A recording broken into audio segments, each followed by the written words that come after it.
You're listening to Love Advice with Leanne. Caller, you're on the air. Hi, Leanne. Long-time listener, first-time caller. Why, in your professional opinion, do you never take my calls off the air? Is this Carl? Yep, it's Carl. I mean, we had a few dates. Everything was great. I thought, Well, you know, when you switch to Geico, you could save a lot of money on car insurance. Okay, awesome. You should call them. I will. Geico, because saving 15% or more on car insurance is always a great answer. Blog Talk Radio. Horror enthusiasts and fans of things that go bump in the night, rejoice, as there is a new collection of creepy tales to keep your spine tingling and your blood running cold.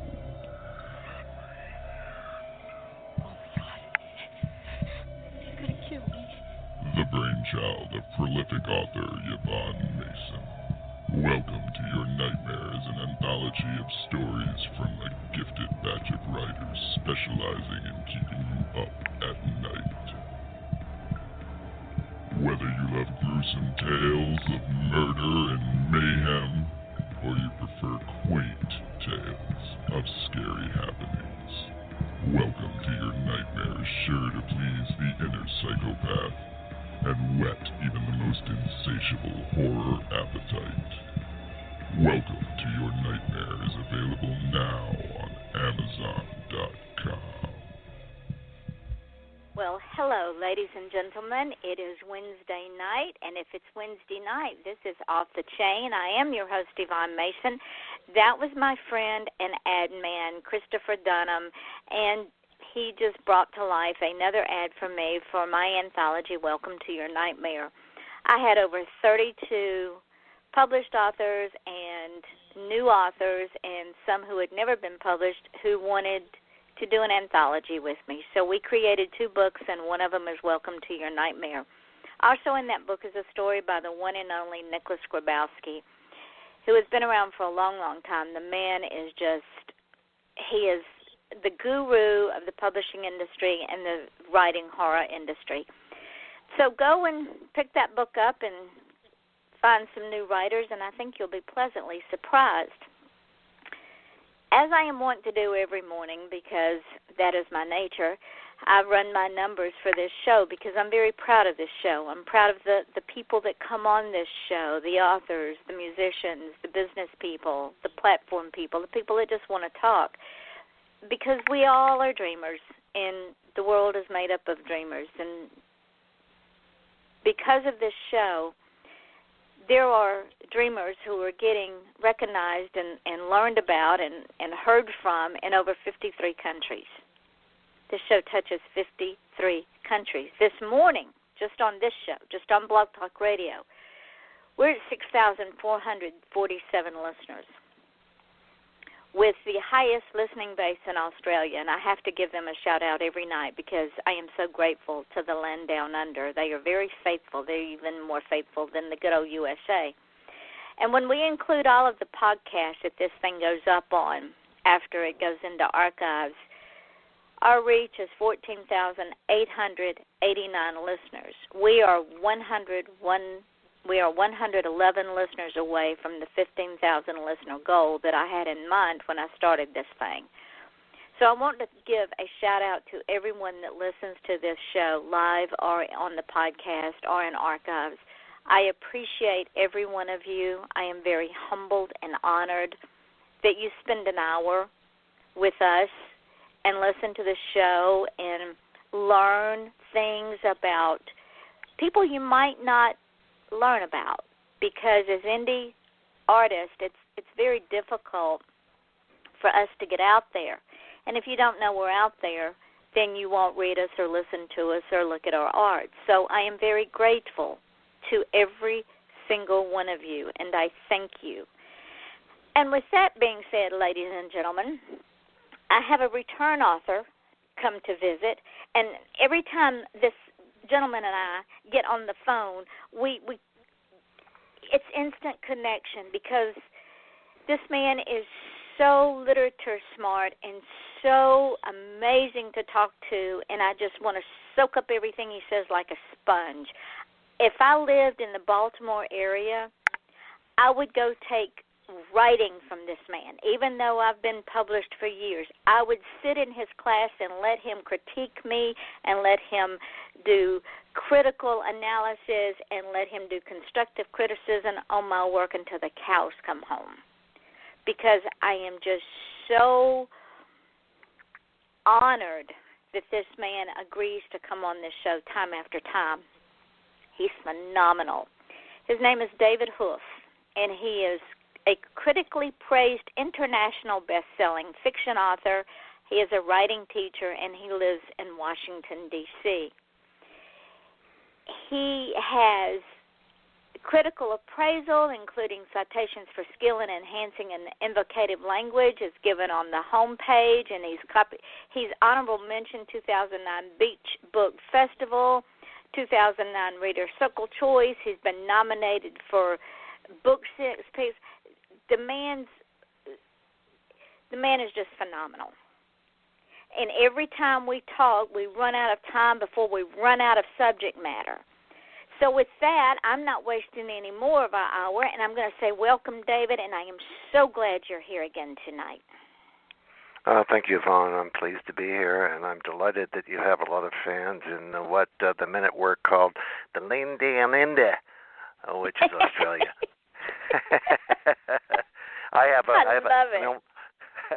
an old mate of mine called Max Humphreys, who's living in Sydney with a wife who's an American wife who also went to Cornell, and we saw them in the 2000 Olympic Games down there. These are wonderful people. If you have them for listeners, they are just the most congenial people that one can imagine, and I'm delighted that some of them are out there at Ayers Rock. I'm blown over. 78% of the listening base for Blog Talk Radio is out of Australia. And as I said, these are terrific people, and they've got a wonderful sense of self. And I've interacted with people at CSIRO, which is the Australian equivalent of our National Science Foundation. They are our top drawer scientists, and again, the aspect of intrigue or intellectual curiosity is not alien to these people. It's a wonderful attribute, as is their congeniality. If you have a chance, make the trip. It's on my bucket list. I may be 100 years old, but I do want to go to Australia. There's so much history there. Just to be able to go to Australia and just soak up the history of how it was settled and why it was settled and all of the history that goes with it, I can't get enough of it. Yeah. And for Robert, them to honor me with this, it's amazing. Yeah, recommended reading for those of you who haven't had it is Robert Hughes' book, The Fatal Shore, which traces the history of Australia and is good reading as well. Much recommended.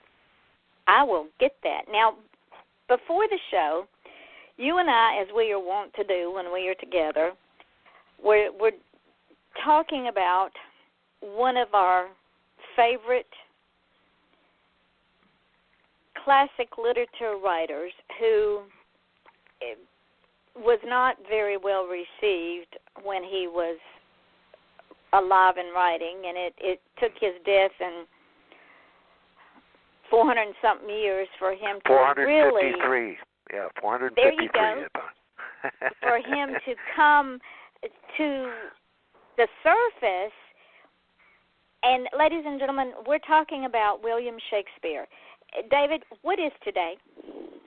Today is the 453rd anniversary of his baptism. Records were poorly kept in England at the time. The only thing that prompted the initiation to keep records was the Black Plague, which hit Europe in 1349, came into Genoa on a plague ship. From that time forward, it became a recurrent wave to the extent that Europe set upon whom you believe between a third and a half casualty of their population. When Shakespeare was born in Stratford upon Avon, the infants beside him in his house, either side, perished from the plague. Shakespeare did not. That was a random bit of luck. What one has to do is imagine, what if this infant had not survived? Where would we be in terms of our geniuses only come every 400 years or so. And if you're looking at the consequences of fatality, it's a wonderful what-if game to play, which authors need to play. All authors need to play. So if one of the two other children had not perished and Shakespeare had, yes, we would not have had the literature that he penned that has survived wars and everything else. Yep. Much to the credit of his friends, the friends who, in fact, assembled the first folio, because in entertainment art, which it was of the day, these were considered dramatizations. They were performed at the Globe. There were at least two events in Shakespeare's life which profoundly influenced the man. The one was the accidental fire at the Globe, which burned down, and the other was the death of his son Hamnet, which has a strange connection with the word Hamlet. And if you look at his tragedies, you'll find that in several of them, like Romeo and Juliet, number one, and Hamlet specifically being similar to Hamnet, that there is at least a subplot in both of these works of literature in which a child or a young person is unable to establish their hopes and their eventual career because they die prematurely. In Romeo and Juliet, both of the lovers. In Hamlet at the end of the play. These are unrealized potential. And more than anything else in Hamlet's life, he had two children. He had Hamlet and he had Judith, a son and a daughter. But Hamlet died prematurely. And Shakespeare, in terms of the influence on his writing, he was a person just like you or me. And he manifested his feelings in his writing to an extent that seems both inevitable and, from a critical point of view, perhaps avoidable. But nonetheless, if we are unable to express our own feelings profoundly and eloquently, we have denied reader a full emotional access to not only who we are, but what the world is in which we live. And that is a very good point. That is an extremely good point, because even writers that say, I don't put any of myself in my book, they lie. We can't help but put some of who we are in a book. Terrific and on point. It is the way in which we communicate our feelings to the characters and the way that extends to them the permission to be themselves. It is a matter of communicating what we profoundly feel in terms of our characters in a way that respects, nonetheless, their individuality. These characters are not puppets. They are real people.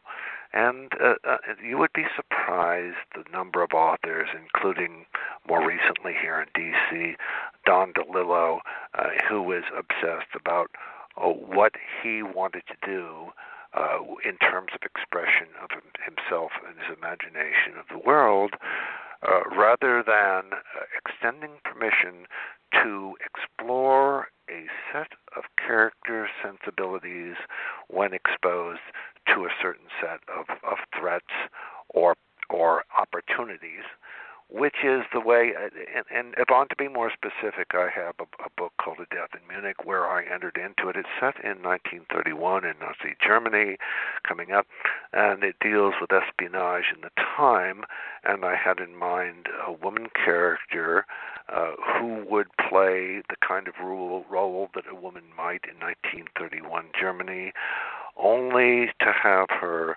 surprise me with this iron fist and the velvet glove, and in a sense take over the story because of her social facility. She knew what opportunities exist. She was a perfect social tuning fork and understood what opportunities resonated in the moment.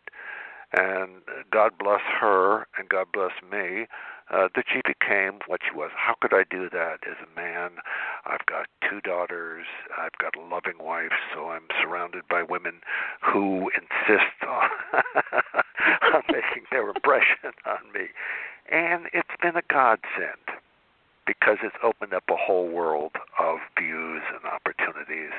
But as I said in beginning the novel, I never had a really, and George Higgins has said this as well, that one never knows at beginning a novel the entire range or emotional opportunity that a character presents. What you have to do is extend them permission to be themselves and then be honest enough to recognize what they will do or not do in a circumstance. And if one can do that, you are the respectful. Devon, you talked later about not allowing themselves into the novel. That would be ideal. But to the extent that our emotional involvement allows us to avoid making our characters puppets in a predetermined scheme, that may be. Go ahead, Devon, sorry. No, finish your thought.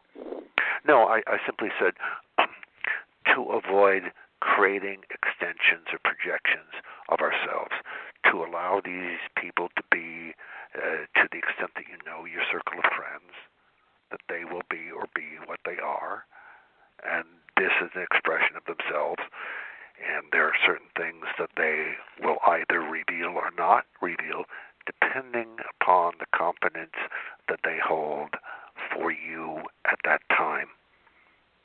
And if we force that character, then that character comes out being one-dimensional. Indeed they do. One might say Yvonne wooden in that respect. And the wooden extends to the idea of puppets dancing at the end of a string. I would suggest that readers want to be as honestly surprised by the character's reaction at some point in the story as the author is to be surprised by the character doing it. At that point, I genuinely think you've broken through one's own limitations and broken through to the real potential of the premise of the story itself. Yeah, nothing is more fun than when I'm sitting there typing and writing all this dialogue back and forth, and then all of a sudden I stop and I go back and read it, and I say, where did that come from? Yeah. That wasn't even on my radar. As I said, these things are discoveries, and it's part of the reward of the creative process. And anyone who's written to any extent seriously is aware that the treasures that come from these discoveries are part of the reward. Forget financial rewards entirely. I've said to my students at Georgetown, I just got a check from my universe for $1.23 for a novel that I wrote in 2005, and it's kind of nice to know that they're still keeping track, but that's not the reason I write. We write because we can't help ourselves, David. Don't you agree? I mean, I would go even more insane than I already am. I think the idea is Yvonne, that it is emotionally rewarding to do this, and I'll tell you a little secret here that I've told certain people, but not a lot. There was a guy when I was studying English at Cornell named Douglas Abercrombie, who was a professor, and he said to me at the time, and this is long ago, this is tantamount to 45 years ago, if there's anything you do in this life, the one thing you shouldn't do is write novels. And let's be kind to Douglas Abercrombie that from his perspective, he honestly believed this. This was his evaluation, and I think that it was an advantage to have that resistance put up. But I wasn't writing novels for Douglas Abercrombie. I wasn't necessarily writing them for me. I was writing them to discover the potential of this medium. And each time that I did, and I transcended the projection of my own predisposition onto the page, I grew a bit. And the that idea... is a great way to look at it. The rewards are in doing it. If one gets in there and says, and God knows I'm in the position to be both rich or poor. I've come in with something like $750,000 from sight unseen in terms of the Japanese royalties, Japanese language royalties. Don't ask me why. Why is the unanswerable question in this business. Nonetheless, it is. Ain't that great? But the fact that it didn't happen again is not the reason that I continue to write. Nor should it be for anyone. One can sort of imagine an old geezer with a quill pen someplace in a cobwebby attic of a castle, scratching away on his story. God bless him if it rewards him. It serves a purpose. And that brings us back to Shakespeare, because I think, humbly thinking, Shakespeare wrote because he had to. Mm-hmm. He did. It was his way of ascending, and there is little debate now among serious scholars that you're looking at a person who created his own meritocracy, that he ascended the common standard. If one looks at, for instance, Hamlet, depending upon whom you believe, it may have been the seventh independent version of that story, or the 13th. Well, split the difference and call it 10. It was nothing original. There were only two original plays in Shakespeare, as nearly as anyone can get. That is to say, material that had not been rendered previously in some form. And those were Midsummer Night's Dream, number 1, and The Tempest, number 2. These appear to have been, if you will, dream creations, not necessarily unconnected. If you look at The Tempest, it certainly involved the awareness of the New World. The line, "Oh, brave New World that has such people in it," is a direct reflection of the fact that 1492, there was a discovery of America. That's midway in Shakespeare's lifetime. It was before The Tempest was written, and it's logical to connect to that. So there was this awareness of this person. And it could have been a man, it could have been a woman. We look back at women authors, and we can go back to the first written novel in Babylonia, and I forget, this was a tremendously independent woman, and it came out of the series on women that has been narrated by a British historian and archaeologist at this point, pointing out that the first written epic that we had was authored by a woman. It was authored by a woman in that situation because she had maneuvered herself into a political position that enabled her to write that. But it is a phenomenal testimony to the determination of expression of women, even when they couldn't call themselves women like George Sands, to go out and explore this medium. And God bless them, we've been much richer for their contributions, yours included, Yvonne. Well, thank you, my friend. I'm honored. Like I said at the beginning of the show, if I lived in your area, I would find a way to come and be in your class to learn from you, because if I'd had you when I was in school, as an English teacher or as a literature teacher or a creative writing teacher, I would be so much richer for it. Well, I hope you would be so much more literate in that respect. I look at a number of the structure, a number of fine arts programs in Master Fine Arts in English, including the one at Iowa, which is famous, and Vonnegut taught in that workshop.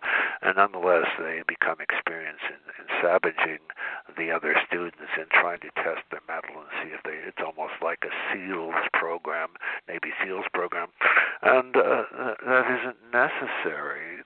The idea is, in going in and looking at student work, is an attempt to discover something they genuinely do well, whether it's descriptive writing or whether it's merely the expression and cadence of the language, and then getting them to focus on that one asset and to build on that asset. I don't know any author writing or wanting to write who doesn't depend upon their strength.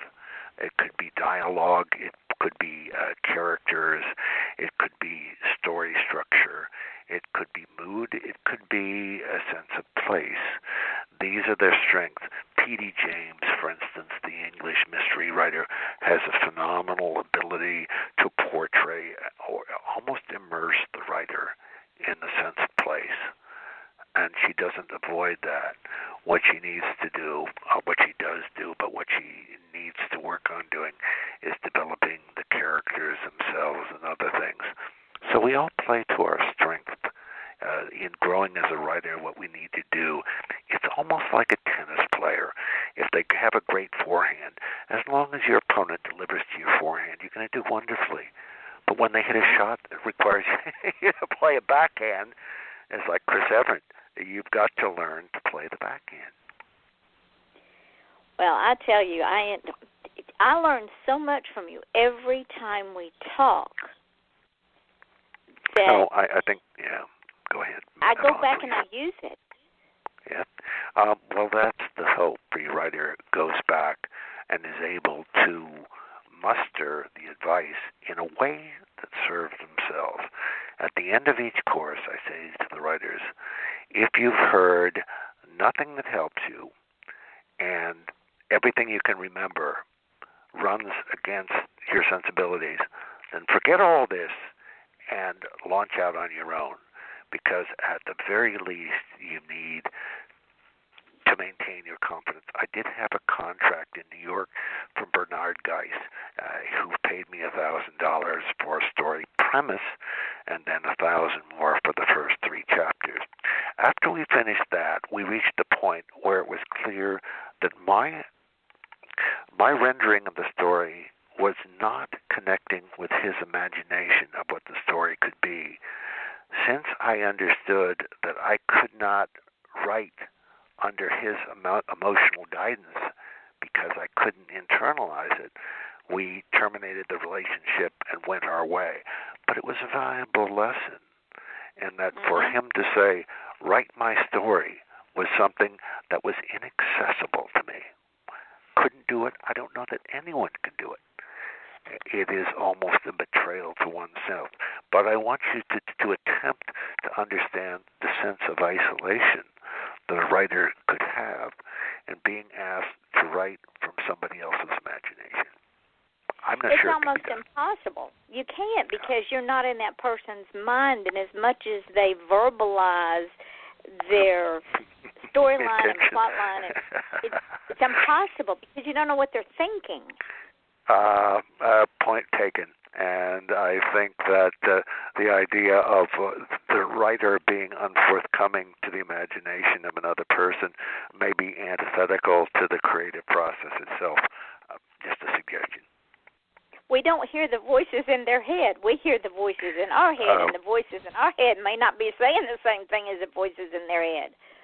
I think that's aptly put, and it is less a matter of disparaging the individual and their vision of the story than of understanding that another one cannot accommodate that. It's not to say that their vision of the story was incorrect or would have been ineffective. It's just a matter that an individual who is sufficiently disparate in imagination from this other character can't carry. It would cause, Yvonne, should you be asked to do it, it would cause you endless anxiety and a sense, and I'm just projecting my own, a sense of failure where there's no failure that necessarily can be attached to it. It was one of those disconnects that is almost inevitable in the entertainment business.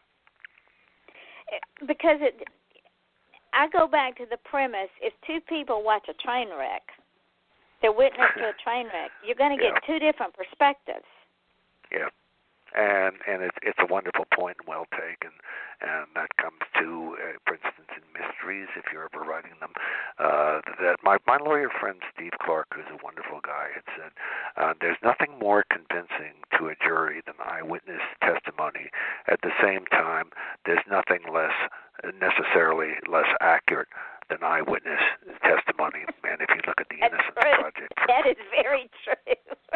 Because and the prosecution and the defense can cross-examine the same witness and get two different, maybe not two different stories, but two different perspectives.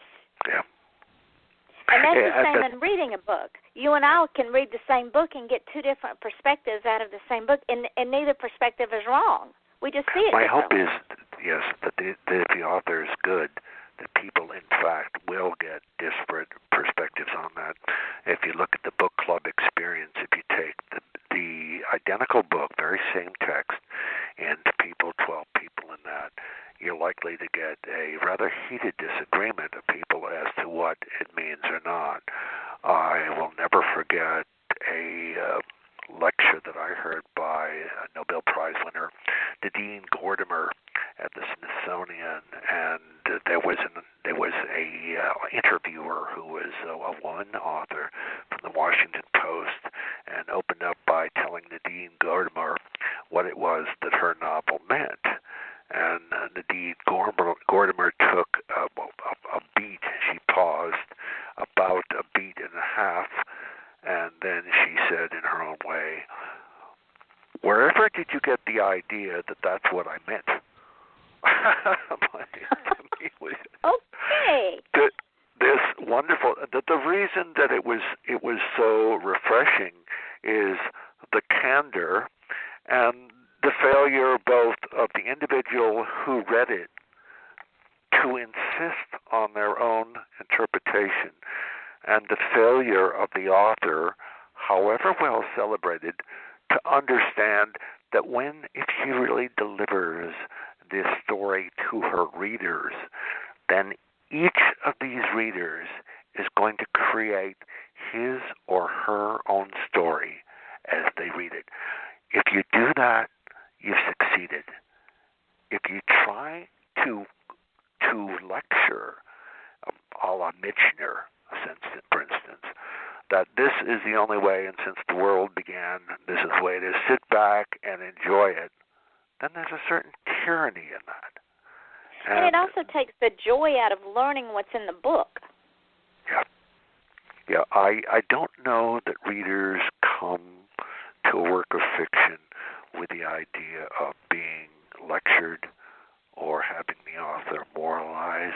I think that the expectation is that the author, as nearly as their abilities allow, presents the fictional world to the reader with the trust that, this is a confidence, it's almost a sacred confidence, that the reader will see, and very often, Yvonne, the reader will see something that was there in a work that is actually there, but I didn't recognize it when I wrote the book. They're not wrong. Their antenna is simply more creatively astute than my awareness was when I wrote the book. Does that make sense? Yes, it makes perfect sense. I was going to reiterate that with when my sister and I were younger, my mother read Pilgrim's Progress. And when my sister would come home from school, she would sit under my mother's ironing board, and while my mother was ironing, she would tell my sister about Pilgrim on his progress. And she would explain to her all the things that she learned from the book and how she translated it. And then my sister goes away to Harding College. Well, they have to read Pilgrim's Progress in a literature class. And she calls my mother up and says, Mother, the way my professor explains this book is not like you explained it to me when I was a little girl. He said it didn't mean that thing. Again, perception. There is, Yvonne, this business, and if specifically, if you look at the range of interpretations literarily for Moby Dick, you will find a range of evaluations of the work that are necessarily contradictory to one another. And it has been said, and I would offer to you with some degree of validity that the criticism of a literary work reveals more about the mind of the critic than it does the nature of the work itself. Thank you for saying that out loud, because I've had authors come to me almost in tears going, so-and-so said so-and-so about my book, yada, yada, and I'm saying, wait, that's not on you. That is on them because, number one, they went into the book with an expectation that when they didn't think it was met, it was a bad work. It doesn't make it a bad work. It makes the fact they didn't read it with an open mind. Yes, in fact, selective reading is a wonderful source of skewed criticism, and it can be broken down almost scientifically into a process where the critic to his or her critic does properly cite the work, but avoiding those aspects from the work which exist yet are contrary to his or her interpretation. And that's critical. One of the obligations in science or evaluation is that you fairly represent the totality of the work. And if the critic encumbers himself or herself with this obligation and fairly addresses it, then you can have reasonable confidence that there is a balanced view of that. But in the absence of that confidence, you're going to end up with some kind of skewed perception. And that is sad because the reading public generally misses out on a lot of works when they skew their mentality of reading, and when they assume that they know what the author was thinking instead of just saying, well, this is what I got out of it. This was my interpretation. Well, the author should have thought this, and the author should have done that. Well, how do you know that? What makes you the expert on the author's state of mind? This is, I think, the idea is whether the author is didactic or expository, or whether the author is far more subtle about that. I recommend to my writers for their consideration, not necessarily as being the only way of looking at it, but presenting the world to the reader in the way that they, the reader, are familiar with encountering the world. So if a character engages the world of the story in terms of sight, sound, smell, tactile encounters, feel, and taste, then the reader is going to say, this is the world in which I live. If, on the other hand, the reader presents the world with a sensation only, for instance, for the visual, there is necessarily a flatness to that presentation that doesn't engage the world in a multisensual way. To go beyond all the five senses, one might also say that a reader is engaged, is aware of in their lives, whether they're hot, whether they're cold, whether they're comfortable in a social situation, whether they're feeling awkward.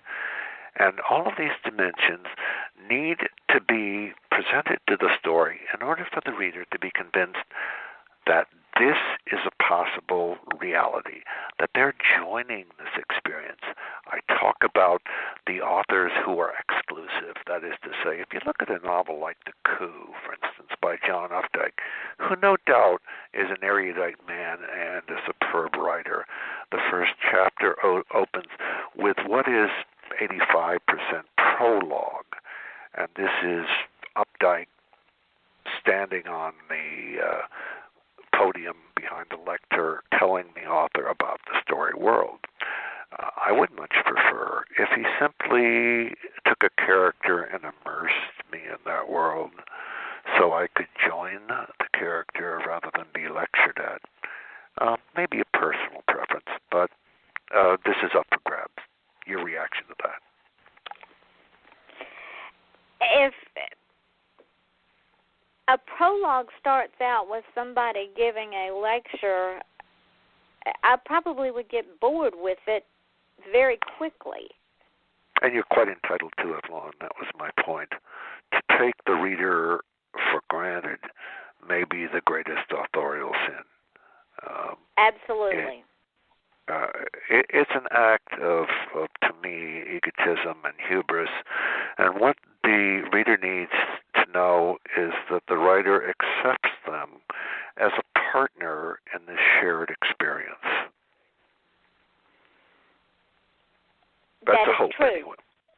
Well, and the hope is to but to bring that reader into the story to either be an active participant or someone who's watching it unfold like a movie, and they're surrounded in surround sound by this story, and when they're finished with the book, they feel all the emotions of the story, and they're exhausted.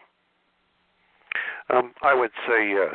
The degree of emotional involvement is essential. If the novel becomes a victim of what critics justifiably call expository lumps, L. Zuckerman, whom I've met, is the creator of Writer's House in New York, and he said in best-selling fiction, readers want two things. They want an experience to which they would otherwise not have access, and they want characters who are sufficiently like themselves that they can feel are real and empathetic. You do that, and you can go any place with those two factors. Case in point, my mother and my husband both like the Jack Reacher series. Neither one of them can wait to get their hands on Lee Child's books because Reacher has become real to my mother. Mm-hmm. And she goes on every journey with him, and when she's through with the book, she has all these emotions, and she has to call me up and talk about what he's been doing and why he's been doing it, and it's like she's got to get it all out of her system so that she can go to another book. Mm-hmm. Yeah, I can understand that reaction. Often I come to a story not with the premise of the superhero, but with the antithesis of the person who is less socially desirable and has to survive and mature. I have one idea unrealized yet, and if it's real, I'm committing the prime sin of a writer, and that is to mention the premise of the story over public medium because somebody will grab it. For God bless you if you can do it. Go ahead and do it. I don't know that I'll ever get to it. But the premise is a normal high school in the United States where there's a guy who is socially stigmatized, and he has become not Jack Reacher, but the bleacher creature. And the bleacher creature is somebody who sits up all by themselves. He attends every football game. He tries to, and he's a reasonable kind of guy, but he's socially awkward and he might have bad skin.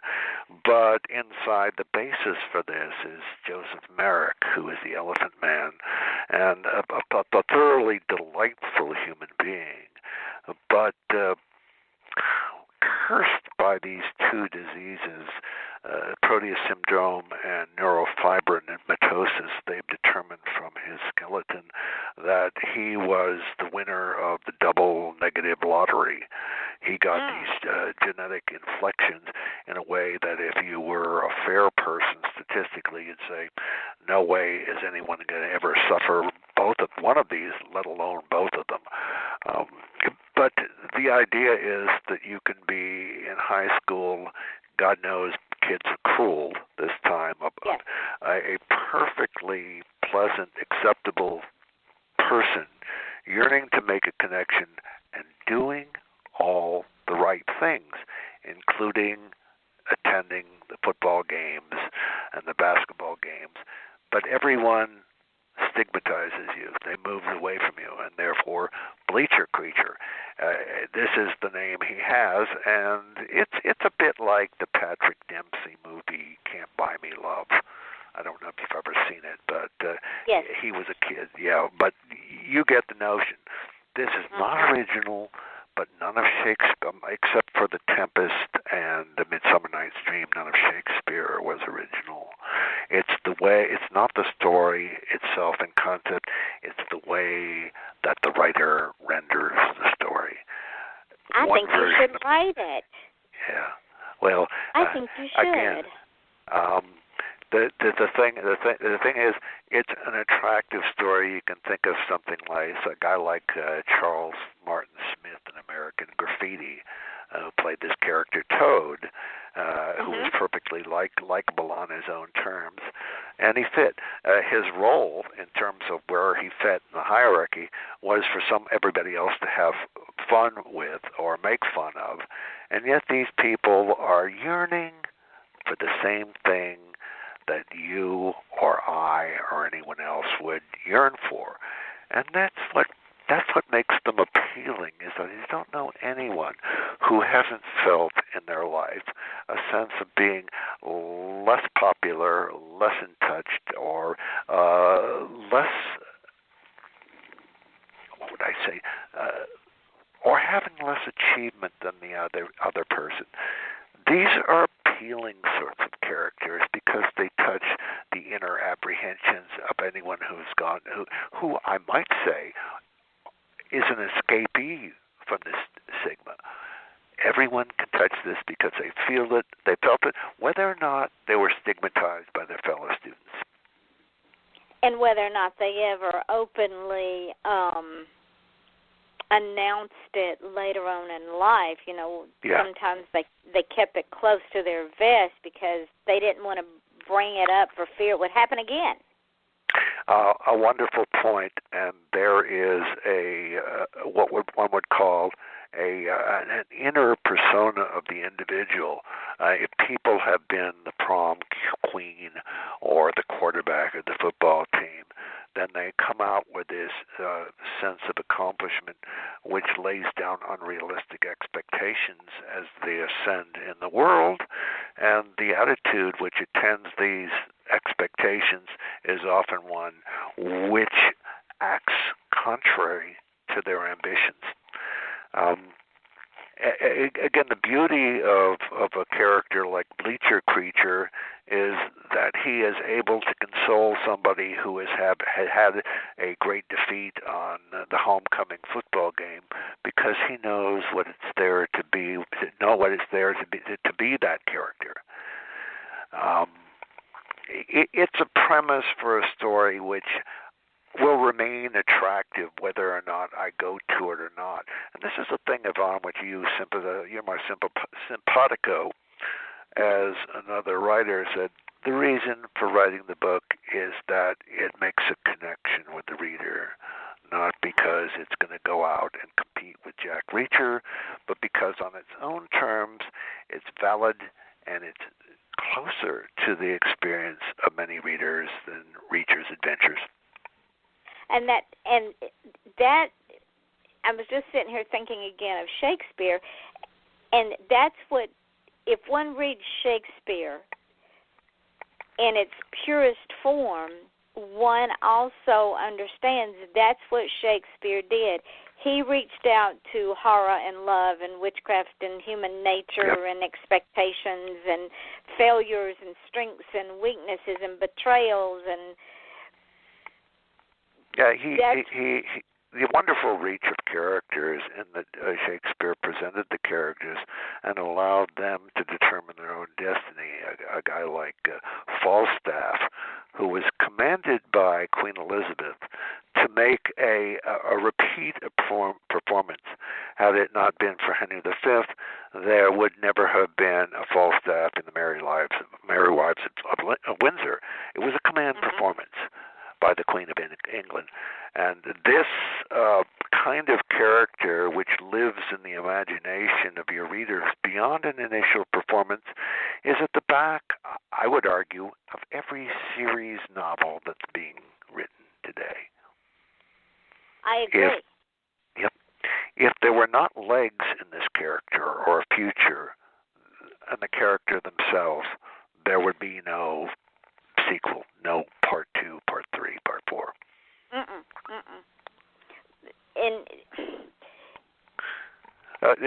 the problem, Yvonne, if I might pick up and suggest this, is that in characters, in the novels of John Sanford, who's done a wonderful job initially with the Prey series, is that Lucas Davenport, whom is his primary detective, does begin to age, and he does recognize as his series progresses that Lucas has had former injuries and this sort of thing.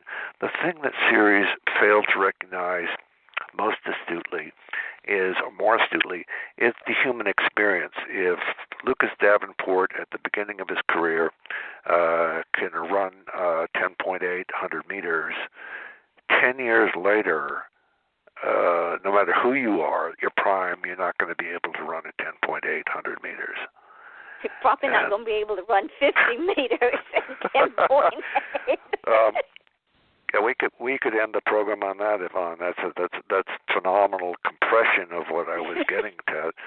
That if one takes a series characters, if there is any physical exertion involved, if there is even something as modest as a character progressing 15 years into what would be the senior years, say from 35 to 50, there is a difference in the way that character, as a machismo male private eye, would be able to hold a pistol steadily. Yes.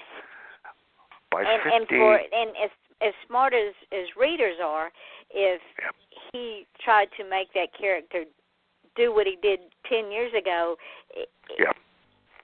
that the reader would know it. It strains credibility. Many people don't do simple numbers. What do I mean by that? If a character is supposed to have been 35 years of age at the time of JFK's assassination, if he's around looking into it 15 years later, he's going to be 50 years old and have all of the calculations, expectations, disappointments of a 50-year-old. That the characters age beyond the story. The one, I would say, the temptation to do that.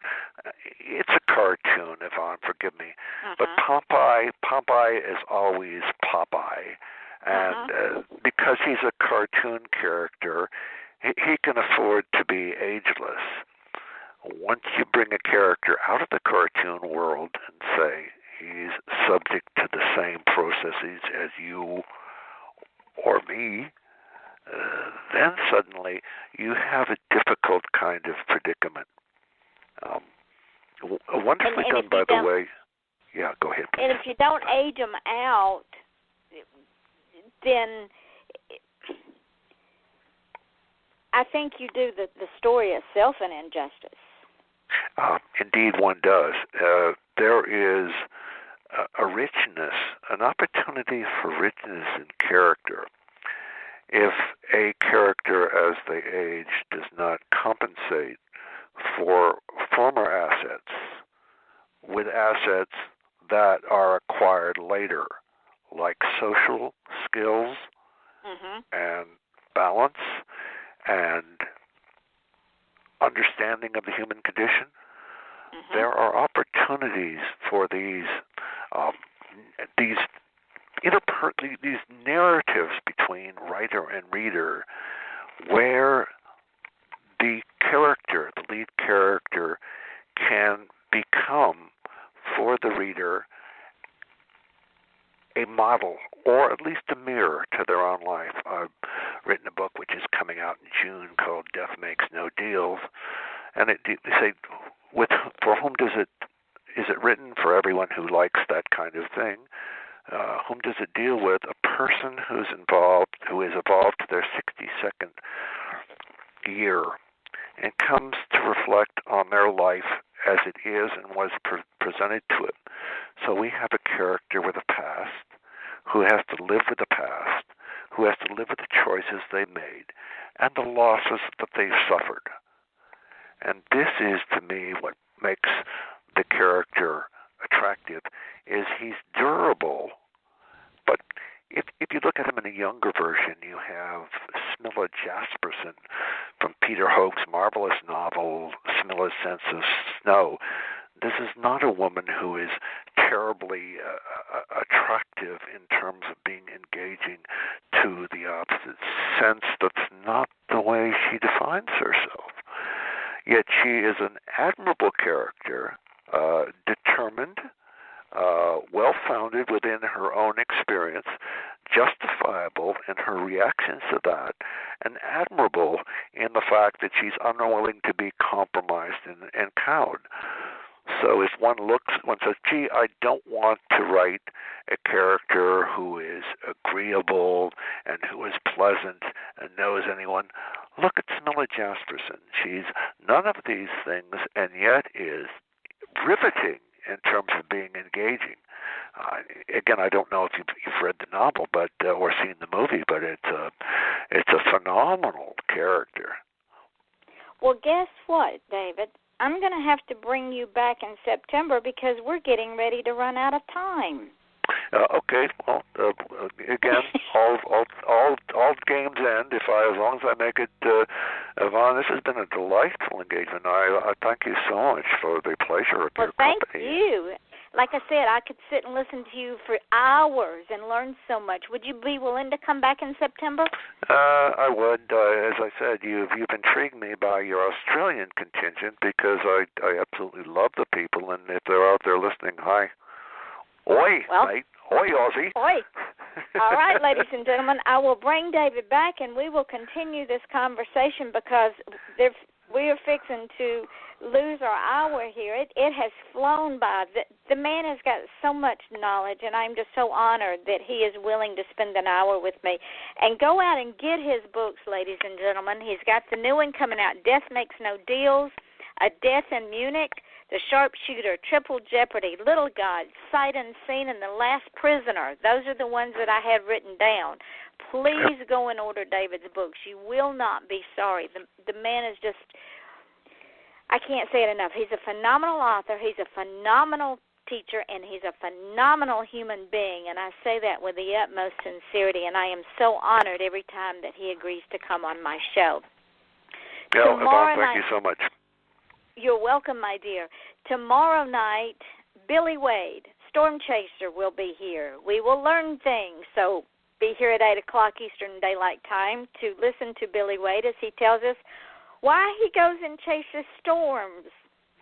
And ladies and gentlemen, you know at the end of every show, this is what I say.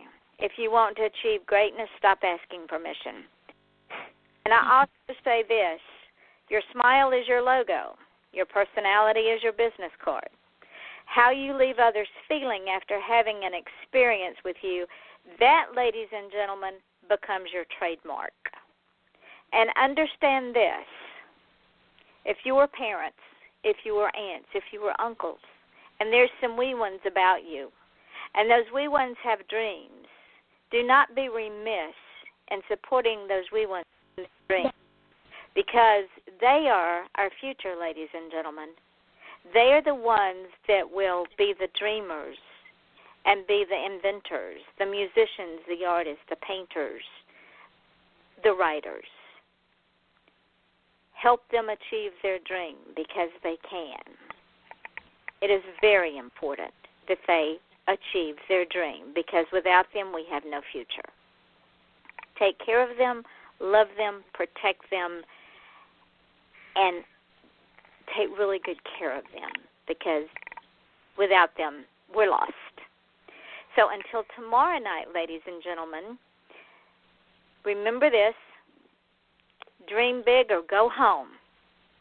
Join us at 8 o'clock Eastern Daylight Time with Storm Chaser Billy Wade. David, hang on just a second. Yes, of course. The show is now going dark. We're going into archives, but I did want to tell you that when this thing goes up into archives, I'm going to put it on my page, and I'm going to tag you in it. Please share it with others, because you are so full of wisdom. I appreciate you so much. As my wife would say, Yvonne, I pulled another one. Well, you're honest about it. You're honest. God bless. And then tomorrow, when I put up the podcast, I'll also tag you on the link, so if you so choose, you can share. Because, mercy, every time I talk to you, I learn more and more, and it doesn't get any better than this. Well, Yvonne, it's wonderful for you to have me on. I hope I haven't had you on too much. No, actually, I'm making notes to myself about how to be a better writer, how to integrate characters with plot lines, and all the things that you've told me. I'm taking them to heart, because I want to be a better writer. Yvonne, these are suggestions and opportunities. I tell most of my students, including the group now, if these in any way stand in the way of what you feel is a less inhibited expression, by all means, feel free to neglect them. It's the nurturing process of the advisory role which is important, not the content necessarily. Well, if I had you school instead of some of the teachers that I had who told me that I couldn't write with a flip, and every time I got my page back, it was redlined all the way through, I would have probably not given up my dream at a young age and then waited until I got 50 and said, screw all y'all, I'm going to do it anyway. Yep. I would have been probably published sooner, or maybe even a more polished writer. So to have you in my life now, even if it's for an hour every 4 months, I am so appreciative. Well, it's very gracious of you to have me on. I appreciate that, and I really wouldn't want to do an imposition. If it appeals to you and you believe it appeals to your readers, I would say, why not? It's my responsibility. Well, it does, because the things that you impart to readers and writers and even people in general, to me it's impactful. Everybody that listens to this show is going to take something away from this show. I guarantee it. That is the hope, and again, in my mind, I imagine somebody out at Ayers Rock all by himself, and he's receiving this. There's little else he got, but God bless the international World Wide Web for all the damage, and God knows there is that it can do if you don't hold. If some of us don't hold up the torch of hope, it won't. It won't compensate in any way for the damage that's being done by others. Exactly. So with that, my friend, I have taken up enough of your evening. And I don't think so, Yvonne. One more. Yeah, one more. You go back. But the idea of what's going on here in Washington, every president wants to be a war president, because only the war presidents are the ones that go down in history. So if you wonder what's working inside of the head of you-know-whom, that's what's going on. Okay? Well, it's probably time for another war. Who the hell knows anymore? It's good for everything but your Samsungs, because they're not going to be available. Well, they burn up anyway, so it doesn't matter. Thanks, Yvonne. Have a good night. You too, and I will send you a date and see if it's good with you. Okay. If it's not, then we'll do something else. Thank you, my friend, so Thanks very much. much indeed. Oh, you're very Good night, welcome. sweetheart. Take care now. All right, bye-bye. All righty. Bye-bye.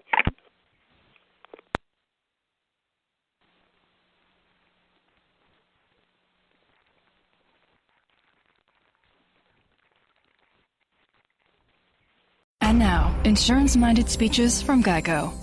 Hardship. My grandmother would go through it every month to pay her insurance bill. First, she would handwrite a paper check, in cursive.